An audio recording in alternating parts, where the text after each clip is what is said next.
So I'm mainly working with the Virginia Institute of Marine Science group on the nitrogen fixation project. My mass spec is in the cold room, and we check all of their samples before they're filtered. So this is the membrane inlet mass spec, this whole big tabletop. Over here is where the samples go in through a peristaltic pump. So what we would do is you stop the pump from going,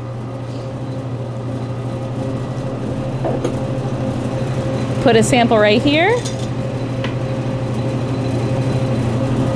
put the waste into a waste bucket and start sucking it. And so what it's doing, it's sucking the sample through the straw, through this coil. If I were not in a cold room, this whole part would be in a water bath. But because we're running all of our samples at the temperature that we want, we don't need a cold bath. Goes through the membrane right here. I don't know if you can see it. It's a little silicone membrane. And this whole half of the instrument is under super high vacuum.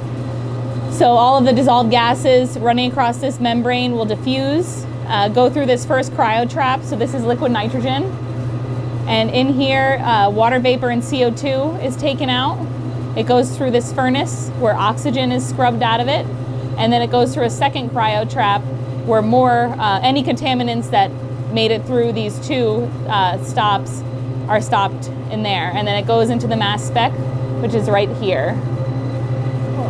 And so that's where all of the gases will go through. They hit a filament or an ion source and shoot back, and then our detector detects it. And this is where our sample comes through.